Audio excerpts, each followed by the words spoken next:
For today's video nga, marami na naman kaming ihahanda ng mga panghanda ng aming mga client. Grabe, ang daming mga nag-o-order. Pala nga, inuumpisa na namin ang pagpapalambot sa mga karne ng baka. 2 pressure cooker nga pala ang ginagamit namin para mas mapabilis ang aming mga trabaho. Dadagdag pa nga ako ng pressure cooker sa susunod dahil minsan nga kinakapos pa rin kami sa aming gamit. Marami nga kaming pa-order, may 3-5 bundle at marami ring nag-order sa amin ngayon ng mga party tray. Marami rin kaming pa-order ng mga ulam tray. Dito nga ay naghahanda na si Dayan ng ingredients ng kanyang puto cheese. Ito sa ingredients ng aming puto cheese, bawal ang mapasobra at bawal din kulangan dahil for sure masisira o papalpak ang kalalabasan ng aming puto. Kaya nga rin kaming gumawa ng mixture para mamaya ay salang na lang kami ng salang. Hindi talaga namin ipinapakita yung procedure ng aming pagluluto. Dito nga ay makikita nyo rin talaga ng mga quality ingredients ang mga inilalagay namin sa aming mga putahe. Mga brand din kasi ay malaking factor, lalo na kapag ka-trusted na yung brand. Mga maganda rin talaga yung nagiging outcome ng mga pagkain. Lalagay rin kami dito ng powdered milk sa aming puto cheese para naman mas creamy at para hindi rin mas nakakaumay ang lasa. Cheese kasi namin mga mi ay saktong tamis lang, tapos nababalanse pa siya dahil malalaki yung cheese, kaya naman nagbabalance yung alat at saka yung tamis. Sakto lang din yung texture ng aming puto, hindi ganun kalapot at hindi rin ganun kalabnaw, kaya naman soft and fluffy talaga yung kinalalabasan ng aming puto. Tapos haluin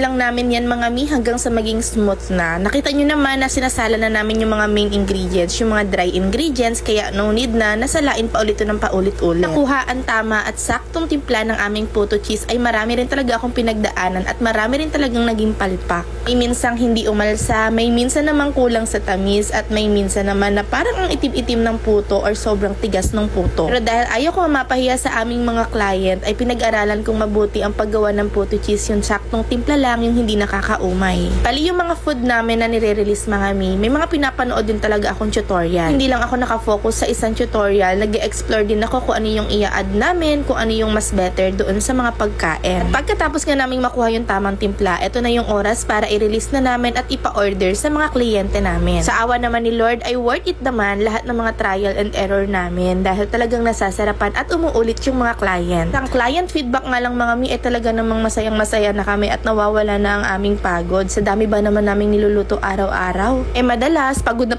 talaga kami sa hapon, kaya kapag nakakatanggap kami ng mga good feedback, nawawala yung mga pagod namin. Kung minsan nga rin mga mi ay hindi na rin ako madalas nakakapag-upload ng aming mini vlog dito sa aming kitchen kasi sobrang busy talaga at kung minsan naman kulang din kami sa tao, kaya kailangan mag-focus muna sa pagre-release ng mga pagkain. Lubos-lubos na nga namin yung mga pa-order namin today kasi 2 araw kaming mawawala sa kitchen at nakabakasyon ang aming mga staff. Mag-e-enjoy muna kami sa darating naming anniversary. Parang kailan lang mga mi ay 1 taon na rin talaga kami nagiging successful dito sa pagtitinda ng aming mga food bilao tray at saka mga ulam tray at iba't ibang mga putahe pa na nadagdag. At parang kailan lang nung mga mi nung nag-post ako na nalugi ang aming pizza shop, kaya kailangan na talaga naming umalis sa dati naming pwesto. At sino ba namang mag-aakala ng pagkalugi na yon mga mi ay daan para maging successful etong mga food bundle namin na pinapa-order. Kailangan lang pala talaga naming i-let go yung mga bagay na hindi naman talaga nakaplano para sa amin at hindi rin will ni God. Sa totoo lang mga mi, etong business namin naniniwala ako na will to ni God kasi pinag-pray ko talaga to bago kami mag-start. Ngayon nga mga mi, yung mga pinagpaguran at pinaghirapan namin na halos araw-araw puyat kami ng Daddy Ken ay eto nagbunga na at marami na rin kaming kasama dito sa aming kitchen. Pagtiyaga at saka passion sa ginagawa mga mi, yun lang ang kailangan natin at saka syempre pray